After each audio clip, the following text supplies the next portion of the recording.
Welcome to Game Changers today, and we have a very special gentleman at his own premises in Palyagoda, the chairman of Dilmah, Mr. Merrill Fernando himself. We managed to drag him away a little bit from his very important corporate day and sit him down. I know it's a difficult story for him, but thank you very much for taking the time to meet with us on Game Changers. It's my pleasure to be on your program. Thank you. It's a very special place as well. I've just been watching the history on the wall is unbelievable. Your humble beginnings in Negombo and as a schoolboy, tell us a little bit about that. Well, yes, I was born in Kochikade. I used to walk to the Kochikade railway station about a mile, morning and evening, to go to school at Maristella. Then from the Negombo station, the train journey only took 7 minutes. From the Negombo station to Maristella College, I walked another mile up and down. And I was young those days, and I enjoyed the schooling and the life in the village. And we used to go to church every Sunday morning with my parents. And the village life was really enjoyable, and I miss it now because we used to wake up maybe at 5:30 in the morning, and we are fast asleep at 7 o'clock in the evening. That is the village life, healthy, strong life. And tied to the sunlight as well, of course. Yes. We also the village, I remember, the fishermen used to come to the house, vegetables, and every Sunday we had delicious pork curry. They killed pigs all around from Vendapu up to maybe about Vattala. He was a specialist. Yes. A Sunday meal. The pork curry was famous. Negombo pork curry was famous. So from those humble beginnings, any ambitions at that time as to what you were going to do after school once you moved across? I intended becoming a lawyer. And was that a family ambition or was that your... No, it was my own ambition. And I thought this is what I want to do. But however, fate decided otherwise. That's what it always does. Yes. It's not unusual. So to Colombo and to St. Joseph's and, Yes. and another start at a new school. Yes. Also by the water. Yes. And exactly. how did that go? Very good. I enjoyed my life there, the teachers, and I still remember both my life in Maristella College, Negombo, and at St. Joseph's. We have many friends. And soon after I finished my secondary education, I got through the SSC those days. Matriculation exam was replaced by the senior school certificate. I passed out, getting ready to go to law college. And then the opportunity came when the British firms recruited 6 Sri Lankans to the tea trade for the first time. Until then, it was an expatriate story. Yes, only expatriates. They said that Sri Lankans can't taste tea because you eat too much hot curry. That was an excuse to... That was the reason given, the official reason. Official reason, yeah, that's right. But the reason truly behind it is that they want to ensure that their work permits were renewed. And I was one of the first batches to get into that. And at that time, I had, during my school holidays, I used to go to my friends' estates in Pundloya. And I began to see how diligently those workers on plantations worked. How organized and how much hard work goes into it. Yes, very hard work, and so diligent about their work. They feed their children, come to back at lunchtime, come and work again. And they were examples of solid work. But well, it's pretty much meticulous when you think about it. Absolutely, in every way. But mind you, that was in the 40s and 50s. Today, workers on plantations are different. Very different. Very different. So, our cost of production is very high. But I began to like tea, the plantation life on the estates, fresh air, nice people, and good life, generally, healthy life. And when I got into the trade as a tea taster, I had the opportunity to see the other end, what happens to our tea. So that changed my whole life. The productive side of that. The other side of it. that which changed my whole life. And I am here today because of that inspiration I got to change, to attempt to change the culture, the colonial culture that prevails even 70 years after independence. So in a way, your relationship with tea began from a holiday on a From tea about estate. 12 years of age. So you started going on holiday and Yes. you started to have a more Yes. affinity for the tea and then the way of Exactly. life. And Yes, yes. it's a remarkable journey in every sense of the It's a word. long, long journey, and I have been very fortunate in getting the vision I had for Ceylon tea, and I seem to be the only man today who is demonstrating and displaying my confidence and trust in Ceylon tea. I think At a difficult time, sir. yes, and everybody wants to make a difference to tea. Why? The tea trade globally is in the hands of traders. Traders who buy as cheap as possible, squeezing the producer, whether it is tea, coffee, chocolate or vegetables, squeeze the person to the extent that they can hardly live in the prices they get for their crop. And this lie to consumers and bring huge personalities, celebrities to promote their product. Some of those celebrities who say, I drink only so and so brand of tea, don't drink tea at all. I have no idea. I have no idea. But consumers, if she's drinking that big celebrity, we want to drink it. They are traders.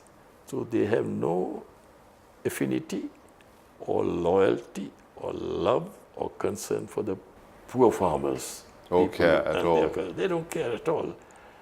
Or to the consumer. They squeeze both sides. So their traders' only ambition and their only goal is profit. How they make it is nobody's concern. The difference between all other brands in the world and my brand, Dilmah, is that we are growers, we are farmers, we grow tea, we see what a difficult life. You work with the soil and you Yes, see it and grow. and then my heart and soul is in the tea industry. I love tea. I can today not fight with all traders in the industry to keep Ceylon tea clean and not to import cheap tea for them to benefit. Now there are big exporters who are joining me to fight the cause of Ceylon tea. But the traders, they don't care what happened to the industry. As a farmer taking our tea, we survive. There are others also who do the same thing. We survive on the industry, on our plantations, on the image and the quality of Ceylon tea. And it is being successful. And I can give you why I started my own brand. It's a long story, but if I tell you in short, when I was familiar with the plantations and I loved that life and I loved tea. So I thank God when I was selected among the first batches of tea tasters into the tea trade. Quite an inspiration as well to be able to get that chance. Yes. And then I forgot the law and got into as a tea taster. I trained under a very fine gentleman, a British gentleman called Mr. O.P. Rust. And I picked up the basics of tea tasting. Then I grew up from there. I went to London to see the branding, marketing end of it. What I saw in London changed my whole life and attitude to our colonial master at the time, who I believed were great, honest, honorable people. But what they did in Mincing Lane is to mix our Ceylon tea with various other cheaper teas and market and brand them with their own brands, which are today's big brands in the world, and market them as Ceylon tea, put in their packet saying Ceylon tea. So using our name, using our promoting name. themselves. Yes, because Ceylon tea, thanks to the British again, acquired a unique name for quality in the world. You go to any part of the world and ask them, where does the best tea come from? Some will say from England. Many others will say Ceylon. So of course coming from England is quite mistakenly. Yes, because British made tea famous. They imported all our tea, Indian tea, African tea, all those to London, blended, packaged, mixed, did all the harmful things to Ceylon tea, and marketed it throughout the world. This is up to about early 80s, mid 75s. They exported to USA, Canada, Australia, New Zealand, and all of Europe. Under the banner Good English Yes, Tea. yes, that's true. And that is why London became the center of the tea world. Mind you, 10,000 miles away from the place of action where tea is grown, the trading center and Ceylon Tea Center was in the big city of London. That is the power of the colonial masters at the time. So London became a hub. It was a tea exchange of the world. Yes. That's the place you talk about tea, talk about London. Then slowly it changed. And when I saw what is happening there, I realized, my goodness, what is going to happen to our tea in 10, 20 years' time? So was that the moment you thought, I need to be the change? Yes, that is. And I began to feel this is going to destroy our industry, and people were cashing in on the consumer image of Ceylon tea, the quality of Ceylon tea, because as I said, British marketed Ceylon tea very well. Historically. Yes, and consumers believe that every good tea is Ceylon tea. So I thought, my goodness, what is going to happen to our tea in 10, 20 years' time? And it just occurred to me how nice it would be if I have my own brand of tea, which will be the finest tea on earth, and I will share my earnings with the poor plantation workers and the needy, and share with the community. Next morning I realized I was dreaming. And it was, that was a good dream though. Yeah, that was a worthy dream. Yes, that's right. And it was an impossible dream. When I came back to Sri Lanka at the time, I was only 24 years of age at that time when I got this thought of having my own brand someday.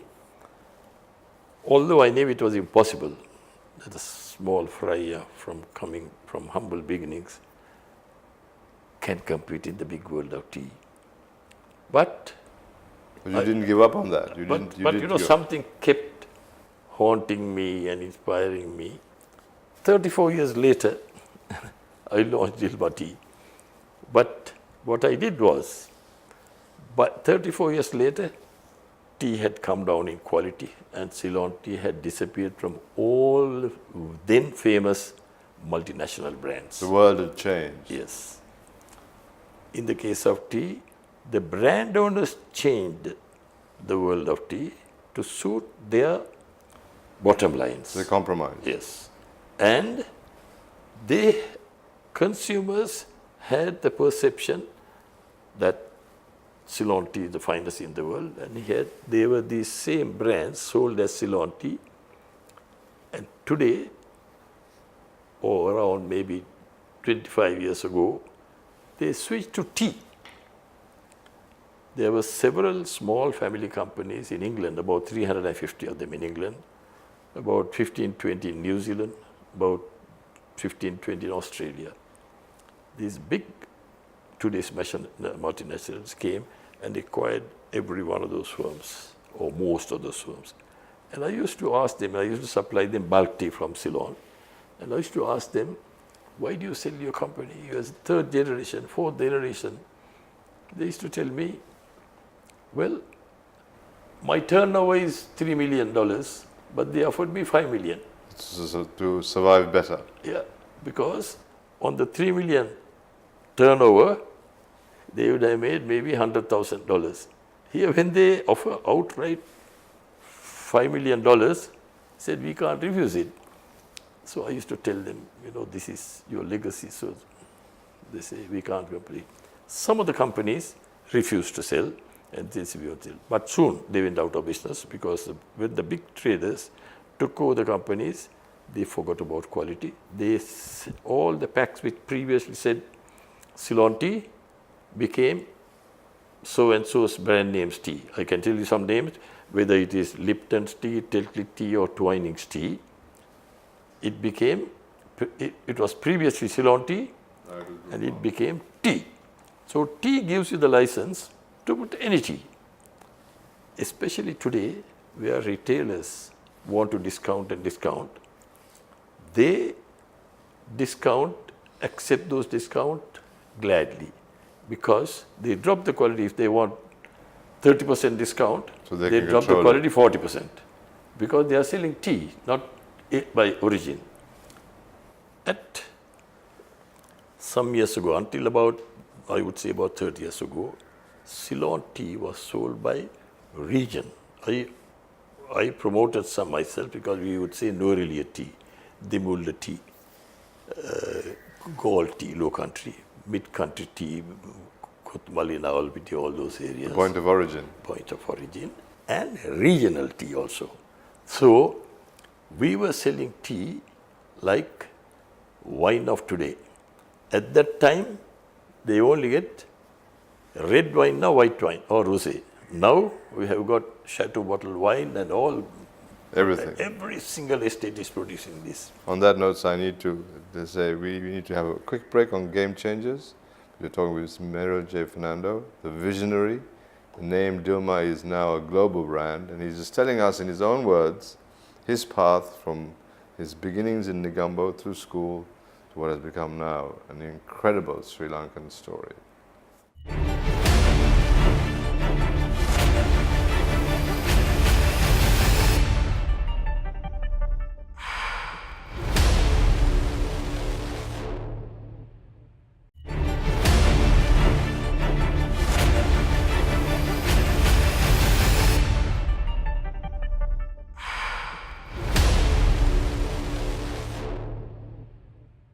Welcome back to Game Changers. We are in conversation with Mr. Merrill J. Fernando at his own premises here in Palyagoda, the Dilmah factory, and his thoughts about the path, the history, and the whole global industry that is now a very Sri Lankan story in effect. I need to now just check with him about his vision that stood him apart from everybody else and how that carried forth. Mr. Fernando, thank you very much again. You were telling us more about that pathway and how business is controlled and how the big conglomerates have taken over. But you've stood your ground. Your vision has come forth and trailblazed in every sense of the word. Tell us about that. In a very small way. Well, when I decided to launch my own brand, 34 years after my dream, I knew I had to produce a tea that nobody else can replicate. So I started off finding a name for my tea.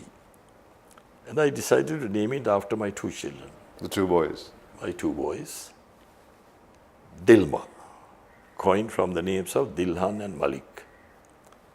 Then I had to find a celebrity to promote the brand. But I didn't have money to pay a celebrity. Reality. Yes. So I thought, my friends advised me, saying that you know tea so well, why don't you get up and say, this is your own brand? I said, it took me a little time. I said, okay. So I put my face on every pack as a guarantee that this of what I was saying is inside the pack. Well, pretty much, because it's your own produce. Your own produce. You're the farmer. Exactly. And the face on the back. Exactly. The two greatest assets for the success of Dilmah tea brand was the integrity of the tea, named after my children, my face on the pack. A family story. Family story. And consumers around the world wrote to me saying, you have named the brand after your sons? And I used to say, that's my third son, Dilmah. And you put your face on it, and you have a great product. Even to this date, I get this from all over the world, consumers saying, describing the tea and our values. And I went. So I thought, I'm now equipped with a real brand name and a living face. So I thought, now what are the other unique things I can do? For the first time, I broke the colonial mode of the colonies supplying raw material for value addition at the other end, leaving our producers and their workers hungry. And separate. Yes. And in lying rooms, suffering, while their sweat, toil, and tears created millionaires and billionaires outside in many foreign countries. So I thought, I want to reverse that trend. See, I was quite young at this stage, so I had these mad ideas. So I thought, I must do all the packing here under my roof instead of getting other people, getting laborers and contract packers. So I bought, with the little money I had saved up, selling bulk tea. I was previously selling bulk tea. I was the fourth largest exporter in the year 1976, competing with all the big companies. As an individual, I was able to build up the bulk tea trade to that extent. To be the fourth largest exporter of bulk tea is a big achievement. But at the time it was huge. Yes, and it was. And then I thought, I bought 2 machines, tea bagging machines. I built a little factory just outside. My first factory is in the same premises, Okay. wardroom. Put in there and started packing all the tea in-house. And at that time, I bought my first tea estate, Milton Estate, which was nationalized by government on the Land Reform Act. And when I bought that tea, that estate, its prices were about 1 rupee 50 cents, 2 rupees. And the yield was about 450 kilos. I bought the estate from a British family. 71. 4 years later, I invested a lot of money. The yield came up to 800 pounds per acre. And the price, I remember we got the highest price in the Dilmah district of 3 rupees and 85 cents. And in less than 6 months later, it was nationalized and fell into pieces. So it broke my heart, but I knew this is what You had we are in proved the for fact. in a socialist government, with unwanted socialism in this country.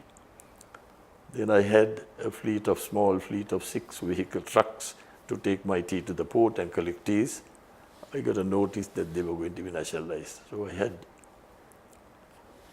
Mr. Maitripala Senanayake, who was the Minister of Transport at the time. I went to him and told him. He stopped that. But those events broke my heart. So the heartbreaking story, did it make you more? No, made me more committed to continue my mission. So you wanted to fight on? Yes, you weren't going to give up? Yes, I wanted to fight on, and I thought my interests were solely concentrated on tea and the tea industry, not only in making money. So when I selected Australia as my first market because I was a large supplier of tea in bulk to Australia. I knew many packers there. So when I decided to launch my own brand, I told the government, well, I'm going to do it. The whole trade in this country, without exception, ridiculed me and insulted me, saying various reasons. And they went to the government and told them, don't let man do this, man do this. They tried to stop it. Try to stop it. Why? Because most of the big noises in the tea trade at that time were suppliers of tea to multinational companies or international traders or national brands. And those people brought pressure on these chaps, our boys, to discourage me from value adding here in our own country. For consumers, the best marketing story is to say grown and packaged in Sri Lanka, guarantee of pure Ceylon tea. You can't break those images and those words. That is the truth. So I had so much resistance and I was ridiculed. They put news clips in the papers ridiculing me, what I'm trying to do. But they didn't discourage me. Yeah, some spirit kept urging me. And finally, I realized Dilmah tea is grown, packaged, all the benefits of packaging remain in the country. When I take Dilmah tea to foreign market, I could say this is my tea, named after my children, carrying my guarantee with my face on my own packet, and it was then the only ethically produced tea in the world. Sadly, it is still the only ethically produced tea. Now, there are people who get fair trade marks. There is nothing fair about trade. Trade is exploitation. How can you make it fair? By getting a marketing gimmick of a big international company, huge business, this fair trade company, you pay them a fee and get the fair trade. Get the seal of approval sort of thing. Exactly. So that consumers get confused and pay extra money for that. If you remember, if you know the number of letters I have got, one in particular I remember in Australia, about 15 people signed a letter and sent me, your tea is a great brand. You share your profit with the poor and so forth, and you are a fair trade. Please get the fair trade label and increase your price. You see, the perception is when you put a fair trade label, You can increase the price. So I wrote back to them and said, mine is not fair trade, mine is the fairest form of trade. It is ethical produced tea. I don't want any commercial marketing strategy to support my brand. It will undermine my brand. I won't. Then they said, if you don't get the fair trade, very sadly, we will have to give up drinking tea. I said, the choice is yours. This is my story. So I don't know whether we stayed with the brand or not. Then, ultimately, when I went to the press in Australia, there were about 8-10 people, and I told them, tea has become a commodity. Previously, it was sold by origin, and the consumers would then have an opportunity to say, I want Ceylon tea, and Nurelia tea, Dimula tea, Decoya tea, low-grown tea, whatever it is. Or they could buy Assam tea, Darjeeling tea, and they had a choice. Now, tea became a commodity, just the ordinary cheap commodity. So they didn't know where it came from. And you know that those big multinationals have so much clout with governments that governments until about maybe 15, less than 20 years ago, every food and beverage that was imported into countries had to declare the country of origin. That, in the case of tea, was a consumer's only guarantee of quality. If they said Ceylon tea, they know it's good quality. They knew. Yes. If they say African tea, they won't buy it. But they managed the governments to persuade them to delete that. So the consumer lost Again. his or her choice to pick the tea again. So consumer becomes victim to multinational traders or other international traders' requirements to enhance their bottom line. So I told them, I am going to bring integrity back to tea. And Bring the values back. Yes. And then bring you the finest tea on earth. And I will share my earnings with my workers, the poor, and the wider community. So the press, as I was a small player in the field, they sympathized with me, but they said, why don't these big boys, the big traders do that if you can do? So I told them, big traders have no interest in the producing country or in the consumers. Their interest is only concentrated on money. How that money is made, they don't care. It's all economics. Exactly, exactly. And I don't blame the CEOs of those companies, because shareholders are big institutions. They demand higher and higher profits, 10 to 15% increase per year. If they don't find that, if they don't get the additional dividends to the shareholders, they lose their job. So, the CEOs are also caught between the devil and the deep blue sea. It is a catch-22 situation. That's right. So I told them, I'll declare the integrity of my tea by having on each pack single origin tea. That is the integrity of the tea. It's not mixed, but single origin. Original, homegrown. Homegrown. The quality, I'll give you the finest tea on earth, was said by 100% pure Ceylon tea, which is on every packet of black tea. Then I said, I declare grown and packaged in Sri Lanka, ethically produced. That is my guarantee of sharing, of retaining all the profits that are taken away from our country now and enriching traders Around the world. Around the world will remain here and enrich my country, Sri Lanka, and give the farmers a better break.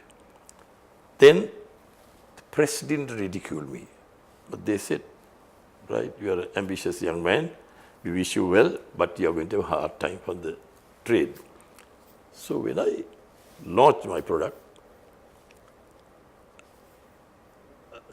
Lipton, the Unilever had a brand, local brand, which was the biggest seller there. And their price was $1.99 for 100 tea bags at that time. So I priced my tea at $2.19. So the retailer said, you can't do this. You can't do this. Not possible. You have to respect the market leader. You have to sell below. I said, if I sell below, I lose money. I won't survive. Yeah, I won't survive. So he said, oh, you somehow do this for a while. So I priced my tea at $1.89, and I thought, well, I am now on to a good thing. The competitors brought their price down on special promotions to $1.49. So I knew this The tea wars was the are on end hand. of my journey. So I went to see the buyer at Coles. I told him, what do I do now? Thank you for listening to my story and supporting me now. What do I do? He said, Merrill, I have good news for you. He said, the number of phone calls and letters we have got from our customers is unbelievable. About the quality of your All tea. those things say, thank you for bringing Ceylon tea back. So my point is, consumers are forced, are driven to eat and drink what the traders consider the best for their bottom line. They have no regard at all for the producer or for the consumer. Their only concern is money and profit. Business. Yes. So this is the world we live in. And then the brand, those, when they said, Coles, thank you for bringing Ceylon tea back, those were the sweetest words I ever heard in my life. And from then on, that brand has not looked back. And within the year, I had profits. I made good profits. Then I thought, I had a staff then only of 18. and a few factory workers. And I told them, then at that point, the crucial thing is when an entrepreneur starts something, he will fail or succeed. When you succeed, you will see money flowing. At that stage, you face crossroads. Am I going to become a big, rich man? Or stay the same size. Or stay Stronger. stronger and share my success with the workers and with the community, if it is possible.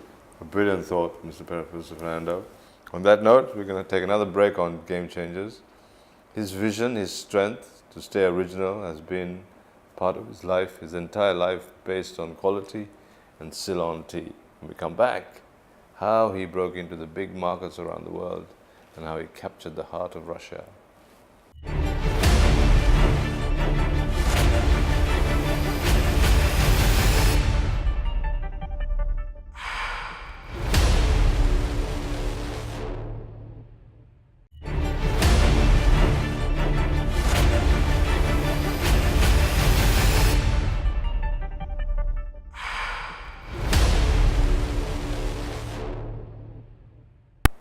Welcome back to Game Changers here on Art TV, and we're talking with Mr. Merrill J. Fernando about his vision, his path, the constant battles he's had over the years to build a global brand of Dilmah and then of course Ceylon tea. In more ways than one, it has been his life and history, but as he will tell you now, it's not been an ideal path, but it's been his persistence to stay with that dream and his vision that has made the difference. Mr. Fernando, thank you again very much for being with us. It's my pleasure. You were talking about the business side of things and then the originality of your brand and how you managed to convince a global market in effect, starting with Australia. But tell us more about how Russia became such a big part of our little brand here that you built. I started with the sharing of the profits. Can I finish that and come to Russia?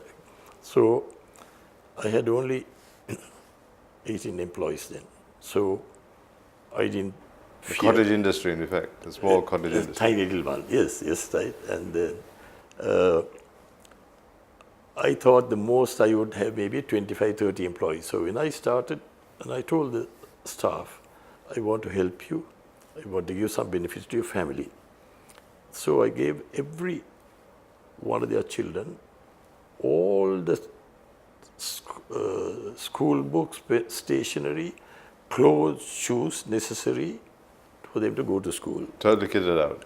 Yes, exactly. And I made sure they are well carried out. And I also offered scholarships for people who they were getting some certain O levels and A levels. And at the time, I knew I could keep funding up to 25, 30. It was at that stage. That was when I realized that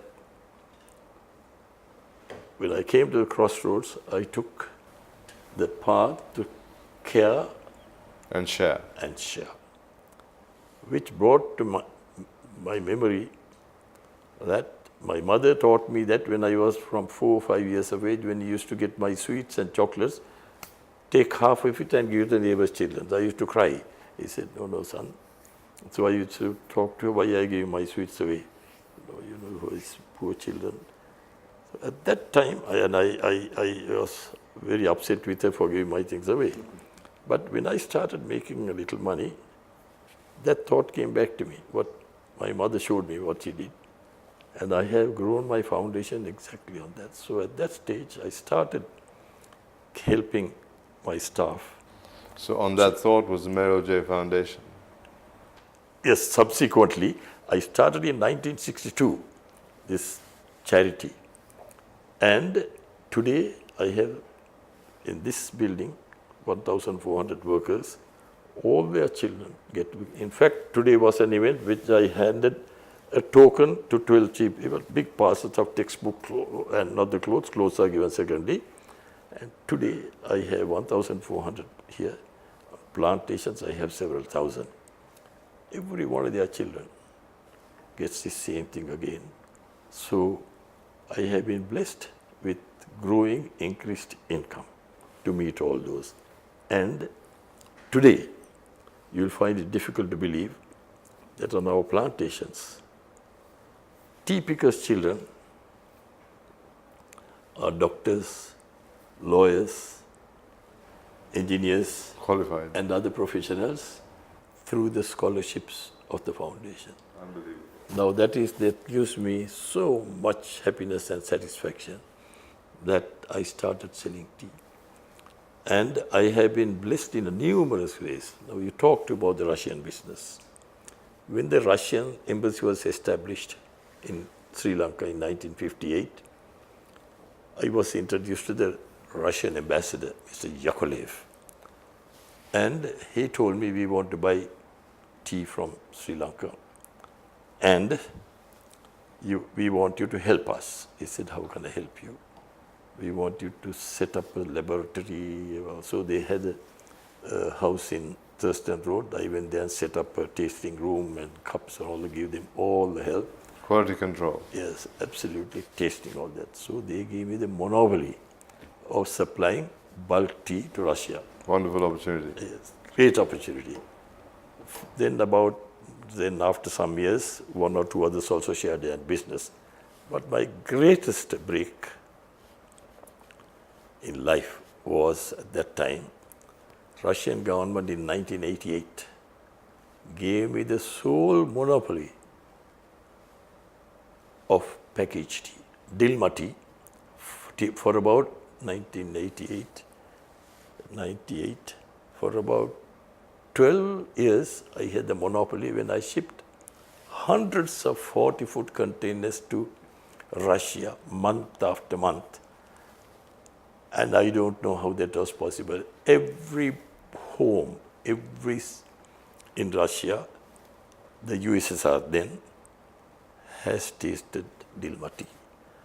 And until the ruble crashed, we had a very large share of the Russian business. Goodness, I'm trying to think of who else would have had that sort of pathway. I don't know how this happened, but I always say I give thanks to the good Lord Jesus Christ for guiding my life and blessing me in many, many ways. So the Russian strength, our position weakened after the ruble crisis, and now they are in with the sanctions. And The Federation they don't have all this. But if all those sanctions are lifted, Russia is a great country, very powerful country, huge resources. If the sanctions are lifted, the ruble will appreciate. They can start again. Tea again. Now we still ship, but nothing like we shipped at that stage. Not at the boom time. Yes, that's right. So then I started the charitable aspect of my life based on my mother's practices, continued, and in 2002 I incorporated Merrill Fernando Charitable Foundation. Now that I have several companies in the group now, and I'm happy to say that although my Milton estate was nationalized, taken over, I vowed that day that I will someday have another estate. I'm happy to say today we have several estates. Wonderful. And then I have concentrated my efforts on tea. And we have got estates, but the plantation ministries, inspection, assessment of the RP, regional plantation companies, gave Kahawata plantation, which we own, as a #1 RPC. We have investment in brokering, and we own Forbes and Walker. And in exports, we have a very strong brand, Dilmah tea, which is earning the highest foreign exchange for the country, for tea. So therefore, the three segments of the tea industry, I have concentrated my efforts. Consolidated your efforts as well. And then I can say that Dilmah is the only company in the world which has vertical integration in the tea industry and owning a global brand. to carry our tea crop to the world. So these are things I only have to say thank the good Lord for. Looking at my humble beginnings, I don't know how I came to this position. Well, when you consider all of the origin and the start and the pathway and the persistence, not giving up, there has to be an inherent Merrill J strength. Yeah, I never give up. Did not let you stay away from it. No. You didn't give up. No, I didn't. Neither did you back down. Yes. You still fought all the way. And Yes, here you are today, I, persisting again. yes, I never give up. You know, I battle for small things. My children tell me, Tati, you're looking at a small thing there, why do you worry about those small things? Just look at the big picture. When I joined my first employer, the owner of the company, Mr. A.F. Jones, told me, Merrill, one advice I can give you in life is look after your pennies. The pounds will look after themselves. It's an old adage, but it works. Yeah. That is what guides me. So nothing is too small for me, nothing is too big for me. And I am one man. All my staff know I will never accept the existing system or the establishment. I want to change it. And I have successfully changed in many areas. For example, government comes up with rules and regulations, which are framed by people, by public officials who know nothing about the business. So it is our duty to go and tell them, this shouldn't be the way it is, it should be this way. Nobody goes. So, and we complain about the government, they have done this, they have messed it up, and said, I never complain. I go to the government and explain, these are the things, so and so. An alternative. Yes, and they have always very kindly accepted my position and thanked me. And everybody in the trade benefits from that. But we do not have the courage of our convictions that if this is the wrong thing, we should not accept it. Most of our Sri Lankans complain and say that is wrong, why is the government doing this or somebody else doing that. But do little about it. Do nothing about it. But in more, as I said, if I am asked to implement government regulations, I will never attempt. I said, I don't know about it. But officials, whether they know or not, are forced to introduce regulations, guidelines. If they are wrong, we have to point out. But we don't. And if we do, they will listen. It's the way forward, certainly. Yes, and because I have, even today, I do not accept the old systems. Even my various departments, I tell them, I say, you are now working on an old colonial system, 150 years old, we have to change. They are against it. But when I change, that's it. So this is it. So you demand change? I'm always a man for change. I never accept the established systems if they are wrong, if in my mind they are wrong. Unless we have people like that, we can't grow. If we achieve something, everybody benefits. But our people are not used to challenging, not used to changing. They accept and grumble. But so you have trailblazed the whole story. You have changed the world in more ways than one. And as you have always believed in Yes. change, Oh, yes. you are still fighting change. Everything. Now, And everything you have done Yes. has been to care and to share and change the world as we know it. What can I do? Do you think I can take this money when I go? I have been very conscious of the fact. My humble beginnings, the values my parents taught me are my greatest strengths in the growth of my business life and whatever I do. If we forget our beginnings and forget our values, we lose our way. I am very proud to say, I came from there, I am here, because the foundation given to me by my parents is very solid. I can never forget. Brilliant story, sir. On that note, it's been an inspiration, and I think you have now changed the world for Sri Lanka Thank and you, for thank Ceylon tea. And the brand label Dilmah is now just, the word is Dilmah as is. The world knows it for you, and your face on that packet has also changed a lot of things. Your caring and sharing policy has inspired all of us, and it's been a privilege and an honor to have spent the time with you, sir. Mr. And Fernando, may I make a final comment? you may, sir. I was only the messenger of Ceylon tea. Ceylon tea had a global reputation as being the finest quality. I took that quality to consumers around the world at the right price with benefits to my country, benefits to me which I am sharing with the poor. So I get all the credit, or 95% of the credit must go to Ceylon tea. Fabulous, sir. On that note. Thank you. Thank you. I enjoyed talking to you. Thank you very much.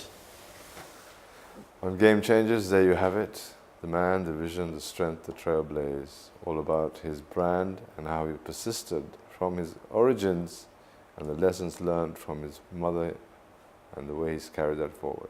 Ceylon tea and the brand Ceylon remains a strength. And Merrill J. Fernando, we hope, stronger in the future.